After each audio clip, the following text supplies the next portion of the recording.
ဒါဟာကဘာပေါ်မှာအချိန်ဆိုတာမရှိရဲ့တခုတည်းသောနေရပါပဲဒီမှာကတစ်နှစ်မှာနေတစ်ခါပဲထွက်ပြီးနေတစ်ခါပဲဝင်တာပါ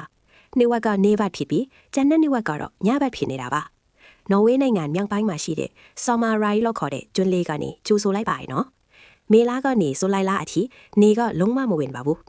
59ရက်တိနေအောင်ချီကိုအဆက်မပြတ်ရနေတာပါ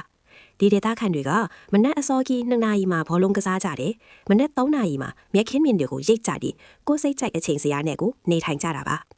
ဒါကို The Polar Day လို့ခေါ်ကြပြီးဒီကျွန်းလေးကမြောက်ဘက်အစုံကိုအလွန်ရောက်နေတာကြောင့်နေကကောင်းကင်ရံမှာစဝိုင်းပုံစံပဲလှက်ပတ်နေလို့အခုလိုဖြစ်နေရတာပါ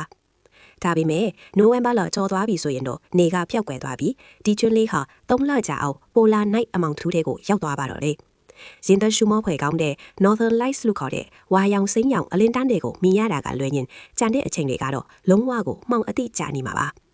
စိတ်ဝင်စားစရာအချက်လေးတစ်ခုကတော့ဒီကျွန်းလေးဟာတတိတတဖြစ်နေပေမဲ့လူဦးရေ350လောက်ပဲနေထိုင်ကြတာပါ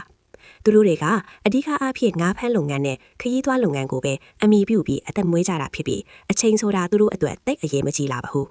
ဒါကြောင့်လဲစိုင်းတွေနဲ့ကျောင်းတွေမှာသတ်မှတ်ထားတဲ့အချိန်ဆိုတာမရှိပါဘူးကိုစားချင်တဲ့အချိန်စားနားချင်တဲ့အချိန်နားလို့ရတာပါတနည်းအားဖြင့်ပြောရရင်ဒီမှာအချိန်ဆိုတာသူ့ရဲ့အတိတ်ပဲကိုလုံးဝပျောက်ဆုံးသွားတာပါပဲဒါဟာတင်တခါမှမခံစားဘူးသေးတဲ့လွတ်လပ်မှုမျိုးဖြစ်ပါလိမ့်မယ်နောက်ထပ်တစ်ခုရှိသေးတယ်နော်ရှေးလားတဲ့နေရာဒီနေ့ရွက်တွေမှာဒီကျွန်းလေးကထိုးခြားတဲ့ရိုးရာပွဲတော်တစ်ခုကိုကျင်းပလေးရှိပါတယ်